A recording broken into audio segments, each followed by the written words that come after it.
My fellow Singaporeans, 2016 has been a full year. One major focus has been the economy. Overall, we are not doing badly, considering the global economic uncertainties. We expect growth this year to be 1+%, still positive, though less than we hoped for. While the labour market has eased, unemployment remains low, and we are still creating new jobs. I know many employers and workers are concerned, but rest assured the government is watching this closely. We have launched schemes to help workers adapt and grow in the new environment, to place and train workers in jobs that are being created, and to offer career support to professionals changing careers in midlife. Skills Future is ramping up earn and learn programs, study awards, and fellowships for different sectors. Working with business groups and unions, we are developing industry transformation maps tailored for different industries. The Committee on the Future Economy is working on longer-term strategies for growth and will publish its recommendations in a few weeks' time. Another major focus has been strengthening ties with major partners to create opportunities for Singapore companies and Singaporeans. Prospects for the TPP, the Trans-Pacific Partnership, have dimmed, but we continue to pursue other avenues of economic cooperation, including the RCEP, the Regional Comprehensive Economic Partnership. We concluded a comprehensive strategic partnership with Australia. With China, our Chongqing Connectivity Initiative is making progress.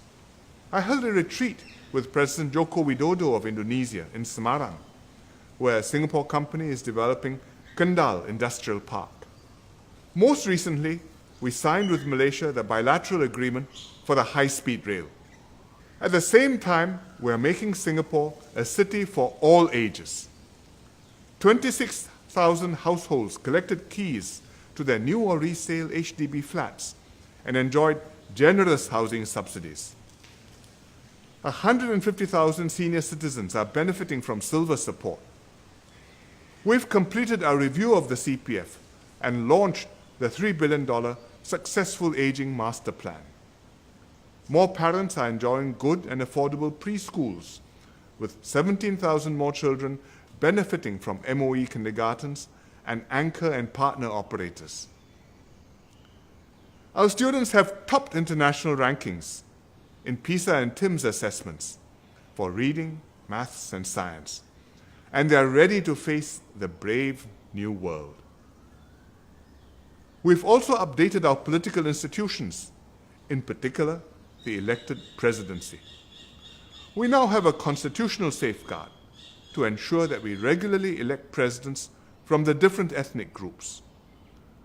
The next presidential election will be reserved for Malay candidates. I look forward to Singapore again having a Malay head of state since Yusof Ishak, our first president. Singapore is making good progress, but the world around us is in flux. These are difficult and uncertain times. In developed countries, a mood of nativist nationalism has grown. There's profound angst and discontent with the impact of technology and globalization.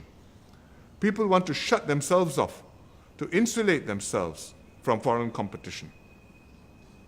This will most likely hurt themselves and fail to improve their lives.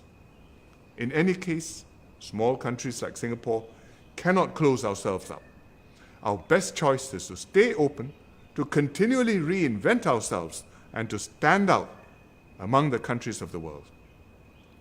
In our own region, the terrorism threat has grown, even within the last year. Race and religion continue to be prominent issues. In neighboring countries, these powerful forces are affecting politics and creating tensions and uncertainty. Whatever the challenges, I'm confident that Singapore will pull through because of the spirit and resilience of our people. In this past year, I've met many Singaporeans who've proven that we can achieve anything we set our hearts on. I met Singaporeans actively pursuing lifelong learning, like Miss Adeline Teck, an occupational therapist for 20 years, now studying for a degree at the Singapore Institute of Technology. Her fellow students are all much younger than her, but she is undeterred and making progress alongside them.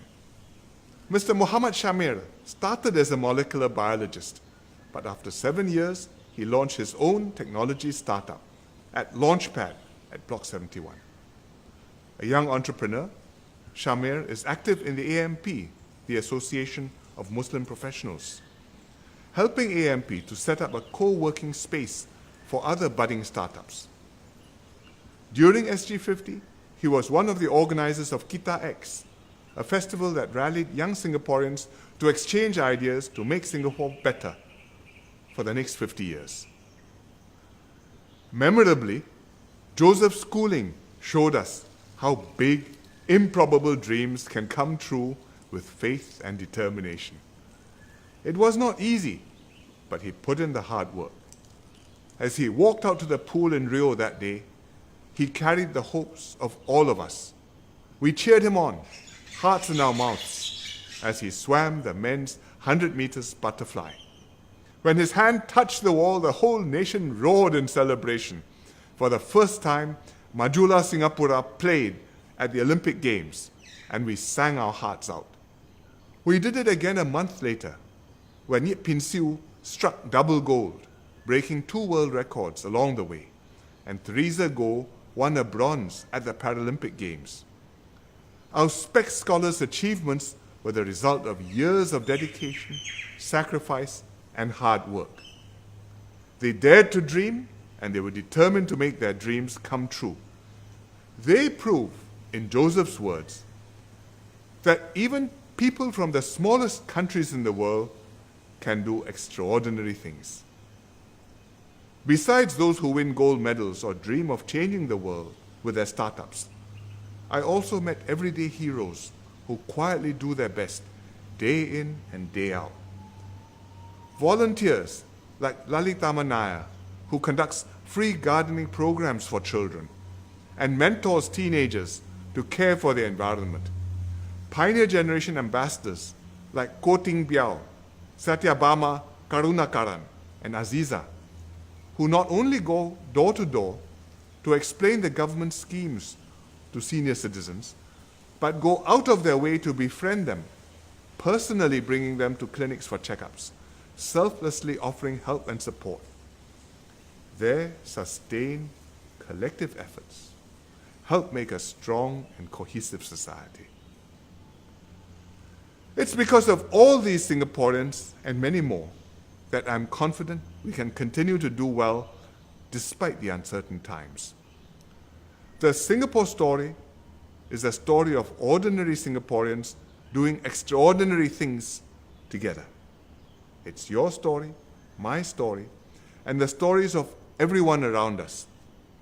It's the story of one united people, regardless of race, language, and religion, carving out our place in the sun. With this enduring spirit, we will make Singapore a better and happier home for ourselves and for our next generation. Happy New Year.